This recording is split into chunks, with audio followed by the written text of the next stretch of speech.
Maximum اگر دیکھ لیا جائے تو 30 کروڑ سے زیادہ مسلمان ہندوستان میں بستے ہیں. ان 30 کروڑ مسلمانوں میں کتنے کروڑ لوگ زکات نکالتے ہوں گے؟ 25 کروڑ، 10 کروڑ. چلیے 10 کروڑ بھی نہیں مانتے آپ، 5 کروڑ مان لیجئے. چلیے 5 کے اوپر بھی اگر آپ مطمئن نہیں ہے تو 1 کروڑ مان لیجئے.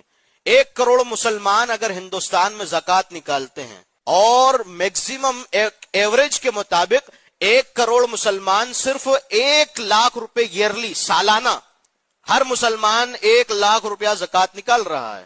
اب بتائیے کہ ہندوستان کا مسلمان ہر سال کتنی زکات نکال رہا ہے؟ 1 لاکھ کروڑ کی زکات ہر سال ہندوستان کا مسلمان نکال رہا ہے. 1 لاکھ کروڑ کی زکات ہندوستان کا ہر سال مسلمان نکالتا ہے، اور صرف سسٹم کے نہیں ہونے کی وجہ سے، زکات کے نظام کا منظم نہیں ہونے کی وجہ سے یہ 1 لاکھ کروڑ کی زکات کھا پی کر برابر ہوتی جا رہی ہے، اور اس کا رزلٹ کوئی آپ کے سامنے نظر نہیں آ رہا. بتائیے اس 1 لاکھ کروڑ کی زکات کو اگر سسٹمیٹکلی منظم طریقے سے ہندوستان کا مسلمان استعمال کرتا، ہندوستان کی فائنینشیل منسٹری آپ کے سامنے آ کر ہاتھ جوڑتی کہ صاحب ہمیں بھی تھوڑی سی مدد دے دیجئے.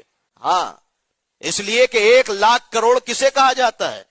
کسی ملک کی اکنامی کو ترقی کی طرف لے جانے کے لیے 1 لاکھ کروڑ بہت ہوتا ہے صاحب. ہندوستان کے مسلمانوں کے لیے آج کی بھارت سرکار نے کتنا بجٹ نکالا ہوا ہے؟ 1 لاکھ کروڑ. ہمیں کسی سرکار سے مانگنے کی ضرورت نہیں پڑے. ہمارے خود کے کالجز ہو، سکولز ہو، ہاسپٹلز ہو، نہ جانے کتنی ترقیاتی چیزوں کو ہم خود اپنے مال سے کر سکتے ہیں.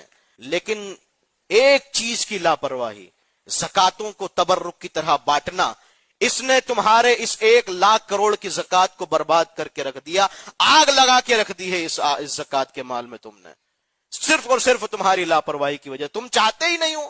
ہم تو یہ چاہتے ہیں کہ فقیر مانگنے ہمارے گھر کے دروازے پر